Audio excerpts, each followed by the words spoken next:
Jessica Lange is here. The two-time Academy Award winner made her Broadway debut in 1992 playing Blanche Dubois in A Streetcar Named Desire. She is currently starring on Broadway in a very different Tennessee Williams play, The Glass Menagerie. She plays Amanda Wingfield. Here is a look at her performance.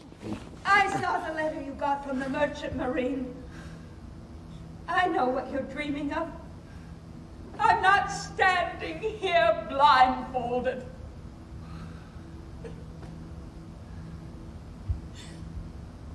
Well, then do it. But not until there's somebody to take your place. What do you mean? I mean that as soon as Lara has somebody to take care of her, a home of her own, married, independent, well, then you'll be free to go wherever you please, on land and sea, whichever way the wind blows you. But until that time, you have got to look out for your sister. Now, I don't say me, because I'm old and don't matter. I say your sister, because she's young and dependent. Do you like Tennessee Williams?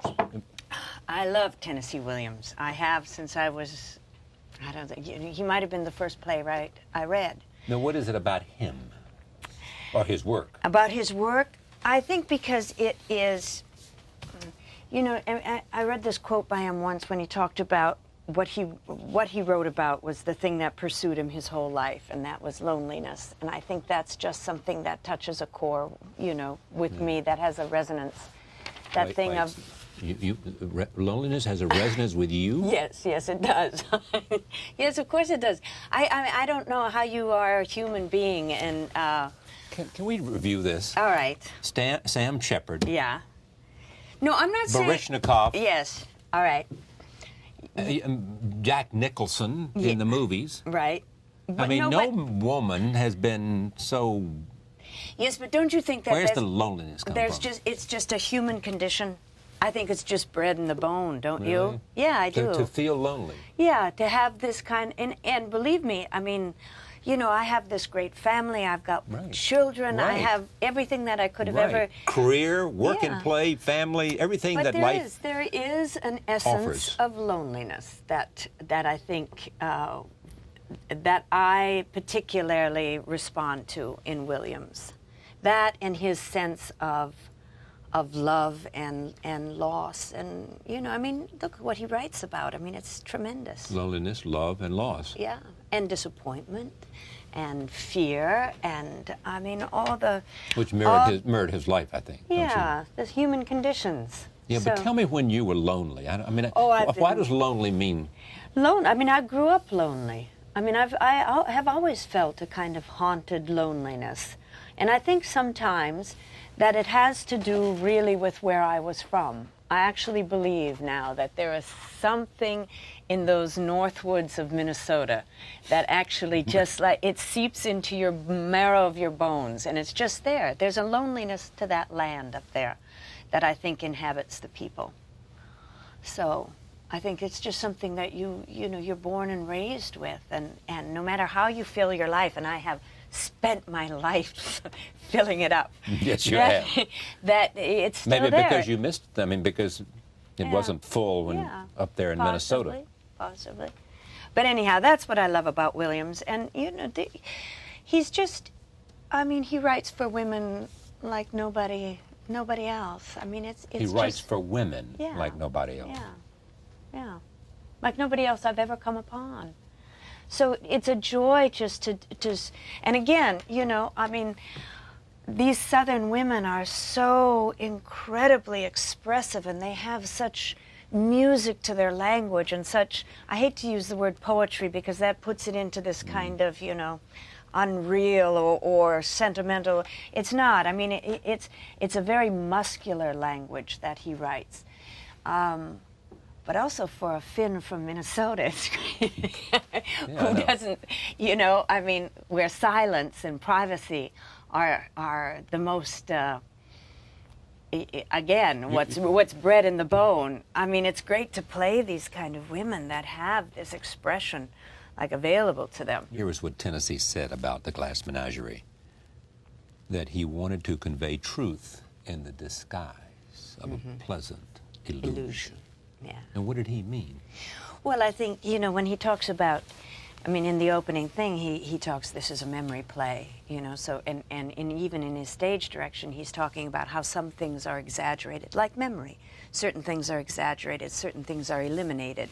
The idea that, you know, that memory, what is memory? Is it an illusion? Is it truth? You know, I mean, that idea of selective memory, what stays with you and what you choose to forget. But he also said about this play is that it is a play of love, which I think is what is really at the core of the Glass Menagerie, more than any of his other plays. And because it's family. It's the same as when O'Neill wrote about, you know, in Long Day's Journey.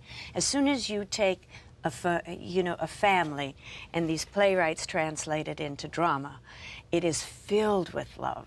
I mean, even to the extent that he said about this, and it was a beautiful quote where he was talking about this play was done as kind of to exercise this hate that he had for his mother. So through the play, he loved his mother, because love is the only way that you can, you know, that you can conquer. That is. So I think... Yeah, but I hear you were hesitant to take this role. Well, yes, only because, you know, there have been two stage roles that from the time I started as an actor I wanted to do. One was Blanche. Right. One was Mary Tyrone. Right. I had never thought about Amanda Wingfield, to tell you the truth. But the producer of both of those productions, Streetcar and Long Day's Journey, that I did in London, optioned this for me, and it took me a couple years to decide to do it. But then, you know, once So what pushed you over? Well, looking at the play again and reimagining this character, and I think one of the dangers when you do a play like Glass Menagerie, because it is a classic and because everybody in the world thinks they know the play, Yes.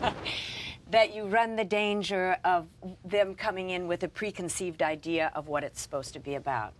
And what I wanted to do with this was to, I mean, really approach Amanda for the time we live in.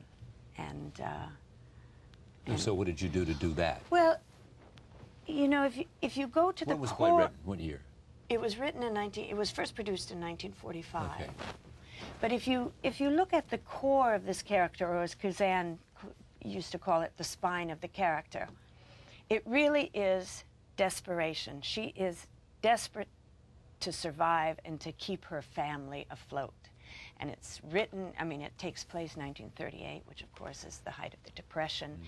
And she's living, you know, I imagined Amanda as when she says she had 17 gentlemen callers. I had no reason to not believe her. Of course she did. Why wouldn't she? Yeah. You know, she should be gorgeous, and she should be a Southern belle, and she should have had minimum 17 gentlemen callers in one day. And that, you know, her great disappointment was she married the wrong man, and then he left her, abandoned her with children to raise at the worst possible time for a single woman in America. So she is desperate to keep this family together, and that desperation drives her to behavior that can sometimes be, you know, criticized. Now, what was William's relationship to his mother, Edwina? I think it was a very, I mean, obviously a very complicated relationship, and one of I think a great deal of anger, and he uses the word, the hate that he felt for his mother, but also tremendous love and attachment to her. I mean, they really, you know, they survive. I think any family that survives something together has bonds that are inexplicable. Did you ever read that essay that Gore Vidal wrote about meeting her? Yes. And what did you get out of that? Well, just, I mean, actually, it was very helpful to, I did a lot of research on Edwina Dakin before I kind of formed my portrayal of Amanda. Now tell me about that, the process of forming your portrayal. Well, first of all, the first thing I always react to is kind of the emotional life of the character. So, and that is spelled out beautifully in the play. There's no ambiguity about it. Then I figured, all right, here you have, I mean, the same way that I researched O'Neill, Mary Tyrone. Right. You know, you read their biographies, you read their... The playwright. Yeah, everything, all their family history, whatever I could get my hands on. And what were they going through when they wrote this? Well, when he wrote... I mean, you asked that question. Yeah, you go through it and you know, I mean, here's what helps you a great deal, is that the history is already there for you. You don't have to create a history. Like, I always create a history when I'm playing a character. If it's fictional, then you make it up.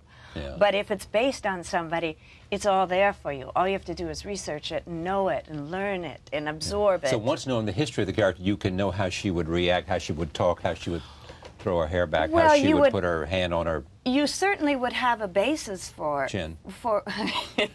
You would have a basis to what to, you know, draw on. Yeah. Because if she was a minister's daughter who was very well bred, well raised, had great kind of, you know, I mean, as she says, I understood the art of conversation. This is a woman who was raised to be able to, you know, to flourish in this kind of social... To engage. Yes. And so all of that you have to take into consideration, like with her speech patterns. I mean, it is an art form, the way she speaks. And there is no... How does she speak? Well, it's, you know, it's perfect diction, perfect elocution, perfect grammar. It is an art, this, you know, the art of conversation.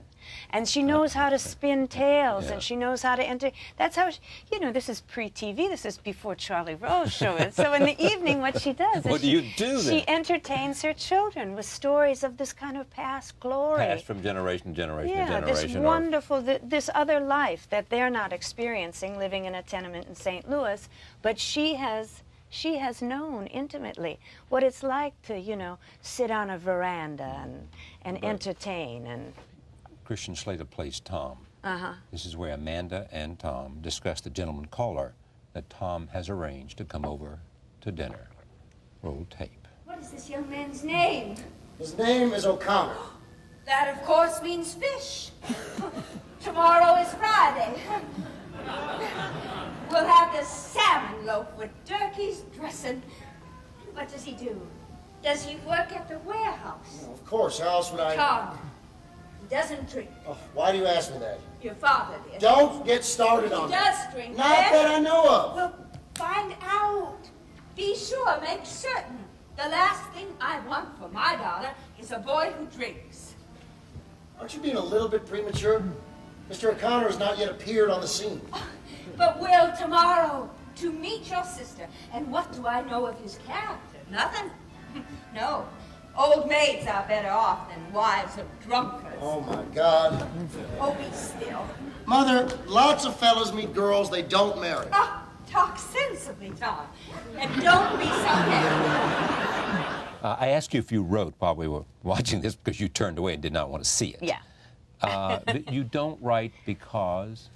Just because I don't, I don't have the means, the discipline to sit down and do it, I don't think. I mean, I've never tried it. Maybe it would be a wonderful exercise. Maybe Would you change anything about your life? Oh, yeah, I would change a lot. What? Oh. What? Oh, decisions I made. Here's what I would address most in my life, is my absolute willfulness. I would somehow try to come to terms with that. It is so apparent in you. It is.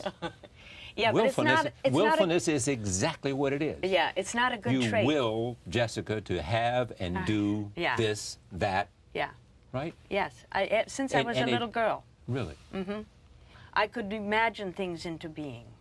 And then as I got older, I just translated that into just incredible willfulness. But I don't think that's a good trait. So. Why not? I mean, I thought this was an admirable trait. I mean, you want just to float along, sort of. No, but I think I would be much more considerate and much more attuned to other people's. You know, I would have much more sensitivity to. I mean, because as a willful person, you kind of go. As Sam says, I bring everybody along in my wake. You know, and I don't think that's necessarily good. So, I would, yeah. I would maybe be a little less willful. Less willful. But it's too late for it's this. too late now. You know? I mean, I suppose I could. I'm working on it though. are you? How do you work on it? Therapy? No. Oh, I've never been to therapy. You've never been to should have therapy? been. You've never had? No. No. Because what? Well, because I don't think... You did not will to have therapy. No, I didn't. And you know what? I don't think I could talk about myself like that. I don't think I could... Yeah. I was just brought up that, things are... It private, that you don't... Yeah. Why are you and Sam a good match? Yeah, I don't know. I mean, but we've been together, 22 years. Yeah. So we found a way to, well, a lot of times I think it's, that the idea of finally, after all the turmoil and the insanity and everything, you finally find a way to be friends. And that's where we have arrived at now. So that's Friends. good. Yeah, it's good. You seem to me just to be at a terrific place. You can work as much as you want, I assume. Yeah. Right? Yeah, no, I mean... You'd like to work more. I don't know if I'd like to work more, but I have to say that, at this point in your career, in my career, in careers of women of a certain age, Yeah. it's not... Not as good as it'd like to be? No, it's not as good as it used to be, of course. Really? It's not as good as it used to be? No. I mean, people like Betty Davis and Kate Hepburn and those people had a lot of roles that you don't see today. No, but then they're not making the same kind of films. Yeah, exactly. It's because very, the audience is a very, very different business. It's even a very different business than when I started, or during the heyday of, You know what's amazing to me too? I mean, it clearly it's true, and so it keeps you in the theater. Number one. Yeah. Right. Yeah. It does that. Secondly, you wonder where, with all the channels, so to speak, that you don't see more of serving different audiences. Yeah, I know. Not just a teenage audience. No, I know. Which is. I know. And that's there's what's some great drama on television, primetime television, obviously. Yeah, I guess so. I've kind of given up watching television, but especially. I beg your pardon? Not except you. No, but yeah. What? I mean, it's just, every once in a while you come upon a role that's worth your time and energy. But a lot of the stuff now that I see is, I mean, all you have to do is read 2 pages and say, Nothing I there. wouldn't be in this film for any reason. Well, I mean, what reason would I have to do a movie like this? So, but well, that's you why know what you can do? Be Yeah? more willful. Yes. Write your own movie. Well, I'm not a writer. No. Well, you live with a writer. Yes, I know. Well, I just did a film that he wrote. Really? Yeah. What was it called? It's called Don't Come Knocking, and it's a film that Sam wrote that Wim Wenders directed. That's in that's pretty good, competition yeah. in Cannes next month. That's terrific. Yeah. But is it out? Not yet. No. I didn't think so. So it'll be shown, premiered, seen first at Cannes, and then later, well, I don't know what their release is. All right. Well, I want to know all about this. Now, what is it about? Well, it's it's a Sam story. Right. So, what's a Sam story? It's about a man who's kind of, at a loss, who's right. Wandering through his own kind of mental landscape, completely bereft, and trying to and find trying out where to the hell, who he is, and where the hell he's going. And Right? Trying to identify with something out of his past that he thinks might save him, which is where I come in. He comes. You're out of the past, and you're going to save him. Yeah, or so he thinks. But who's playing the? Sam. Yeah, he wrote it and is starring in it. This is good. Yeah. Well, let's hope so. Knock on wood. No, but how is the dynamic of being on? You guys have appeared We've worked together before. Yeah. It was fine. It was good because it was also a very contentious, crazy relationship on screen. So it was interesting. Tennessee Williams and Jessica Lange. There you go.